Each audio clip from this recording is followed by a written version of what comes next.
Good morning, students. Today I am going to continue my lecture for Plus 2 Arts Political Science, and the name of the chapter is Politics of Planned Development. Now let us start with the topic Major Outcomes. First of all, जो 3 objectives थे that were identified in independent India, उनको हमने first 3 chapters में discuss किया है. Now जो third objective था उसने अपने आप को प्रूव कर दिया most difficult to realise, and that was land reforms. जो लैंड रिफॉर्म्स से did not take place effectively in most part of the country. Political power जो थी remain in hands of land owning classes, big industrialist. So उन्होंने continue किया, benefit लिया, while जो poverty थी इसलिए वो काफ़ी रिड्यूस उसको नहीं कर सके. अर्ली इनिशिएटिव्स जो हमने प्लानिंग की थी डेवलपमेंट के लिए were at best realising the goals of economic development of the country and well being of all the citizens. So जो इनएबिलिटी थी सिग्निफिकेंट स्टेप्स लेने के लिए in direction at very first stage वो थी पॉलिटिकल प्रॉब्लम. जिन्होंने benefit लिया था अनइक्वल डेवलपमेंट का वो ज़्यादा से ज़्यादा पावरफुल हो गए, और हमारे लिए ये डिफ़िकल्टी हो गई कि हम जो हमारी डिज़ायर्ड डायरेक्शन है उसकी तरफ मूव कर सकें. Now let us start with the topic foundation. Assessment of outcome of early phase of plan development. उसने शुरू कर दिया acknowledging the fact that in the period of foundations of India's future economic growth were lack. सबसे ज़्यादा development project जो India की history में थे were undertaken during this period. इसमें आएंगे mega dams like Bhakra, Nangal and Hirakud that is used for the irrigation and power generation. कुछ heavy industries जो थी in public sector, for example like steel plants, oil refineries, manufacturing units, defense production, इनको start कर दिया गया during this period. जो infrastructure था for transport and communication उसको धीरे धीरे improve करना शुरू कर दिया. Some of these mega projects जो हैं lot of criticism इनके regarding हुआ.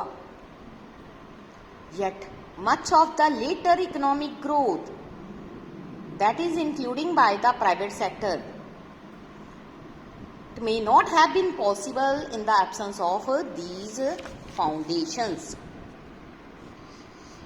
Land reforms, agrarian sector जो ये पीरियड है witness a serious attempt and land form. Most significant and successful जो अटेम्प्ट था abolition of colonial system of zamindari. इसका मतलब क्या हुआ? It means not only release land from the clutches of a class that had little interest in agriculture. It also reduce the capacity of land forms to dominate politics. जो attempt थे consolidation of lands, उन्होंने small pieces of land को एक together मतलब इकट्ठे कर लिया in one place so that जो farm size could be become viable for agriculture. ये फेयरली सक्सेसफुल अटेम्प्ट हुआ था, बट अदर दो कंपोनेंट्स ऑफ लैंड रिफॉर्म के जो थे were much less successful. So laws बनाए गए to put an upper limit और ceiling to have much agricultural land one person could own. People with excess land managed to invade the law. इसके अलावा जो tenants हैं who work on the someone else land, उनको greater legal security provide की गई against eviction. But जो ये provision थी बहुत कम implement हुई. ये एक easy task नहीं था. इसमें बहुत सारे politicians ने interfere करना शुरू कर दिया, क्योंकि हमारे लिए तो ये एक जेन्युइन और इफेक्टिव एक्शन था, बट उनके लिए ये उनकी लैंड उनसे छीनने का कारण बना. This could happen only if the rural landless poor were mobilised. But जो लैंड ओनर थे वो बहुत ज़्यादा पावरफुल थे, और उनके लिए वाइल्ड कंसिडरेबल पॉलिटिकल इन्फ्लुएंस था। इसलिए बहुत सारे पॉसिबल इफेक्ट या जिसको कह लो काम किए गए फॉर लैंड रिफॉर्म्स, वो ट्रांसलेटेड नहीं हुए लॉज में, ठीक है। उसके अलावा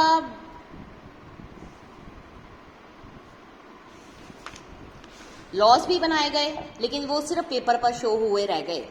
जो ये पॉलिसी थी एक्चुअली पॉलिटिकल सिचुएशन थी हमारे इंडिया में, जिसमें ये बताया गया कि जो गुड विशेस टॉप लीडर्स की उसको दबा दिया गया सोशल ग्रुप द्वारा।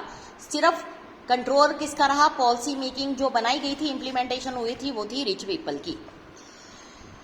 उसके अलावा क्या हुआ? ग्रीन रेवोल्यूशन स्टार्ट हो गई। प्रिवेलिंग फूड क्राइसिस, जो कंट्री थी was clearly vulnerable to external pressure or dependent on food aid mainly from the United States, क्योंकि कोल्ड वार के दौरान इंडिया ने नाम पॉलिसी को अडॉप्ट किया था, जिसके कारण यूएस ने इंडिया को एड देनी बंद कर दी थी। लेकिन बाद में जो इंडिया है उसने यूनाइटेड स्टेट के साथ बहुत सारी ट्रीटीज को साइन किया। यूनाइटेड स्टेट ने इंडिया को पुश किया कि वो अपनी इकोनॉमिक पॉलिसीज को चेंज कर दे। सो गवर्नमेंट ने एक न्यू स्ट्रेटजी को अडॉप्ट किया फॉर एग्रीकल्चर के लिए, ताकि फूड सफिशिएंसी को इंश्योर किया जा सके। Instead of earlier policy of giving more support to the areas and farmers that were lagging behind. Now अब ये डिसाइड किया गया कि मोर रिसोर्सेज जो हैं उनको डिवाइड किए जाएं, जिनके पास एरिया जो है उसमें वो ऑलरेडी इरिगेशन यूज कर रहे हैं, और उन फार्मर्स को लैंड डिस्ट्रीब्यूट किया जाए जिनको एग्रीकल्चर के बारे में पहले ही सब कुछ पता है। सो जो आर्ग्यूमेंट थे उनके लिए who already had been capacity could help increase production short run में and long run में। so जो गवर्नमेंट है उसने ऑफर्ड किया high yielding variety seeds, fertilizer, pesticides, better irrigation and highly subsidized prices for the poor farmers। the government ने guaranteed to buy the produce of the farmers at a given price।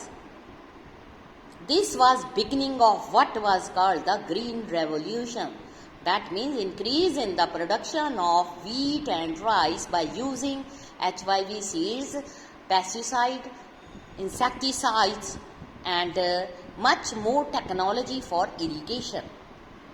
जो rich peasants थे and large land holders थे were the major beneficiaries of the process.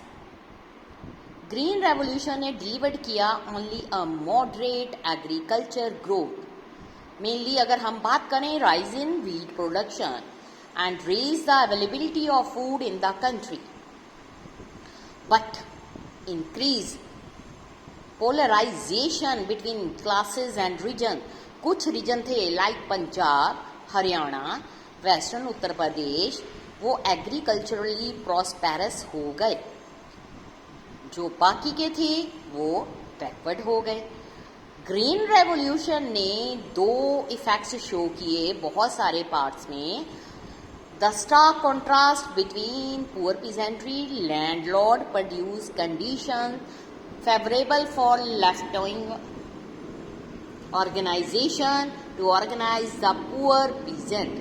Secondly, green revolution का result हुआ rise of wheat, that is called middle peasant section।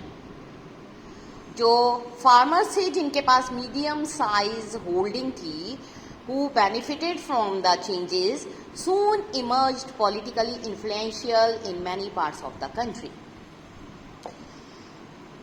Shrikant still remembers the struggle his brother had to undergo in order to get the monthly supply of ration from the ration shop। जो government थी, ये मैं आपको बताने लगी हूँ कि बेटा गवर्नमेंट ने फार्मर से ये प्रॉमिस किया था कि जो भी प्रोडक्शन होगी उसको एक फिक्स प्राइस पर वो फार्मर से परचेज करेगी। जो फैमिली थी उसके वो totally dependent on supplies from the ration shop for rice, oil, kerosene. Many time जो उसका ब्रदर है would stand in the long queue for an hour so only to find out that supply had ended, and he would come to later when fresh supply arrives. Find out where we talking to elders in our family. What is the ration card? Ask your elders what if any items they buy from the ration shop. इसमें ये बताया गया है कि उस time government ने जो promise किया था स्मॉल फार्मर्स के लिए कि वो जो हैं लोगों के लिए राशन डिपो ओपन करेगी, जिसमें जो पुअर हैं, बिलो पॉवर्टी लाइन है, उनके लिए राशन कार्ड बनाए जाएंगे, जिसके अकॉर्डिंग उनको गवर्नमेंट की तरफ से परचेज किए हुए प्राइजेस पर जो मार्केट से हाफ से भी लेस होंगे उनको ये चीज़ें प्रोवाइड की जाएंगी, जिसमें आएगा ऑयल, केरोसिन ऑयल, शुगर, उसके बाद wheat, rice, pulses and so many other things they got from the ration depot at a fixed price that are decided by the government.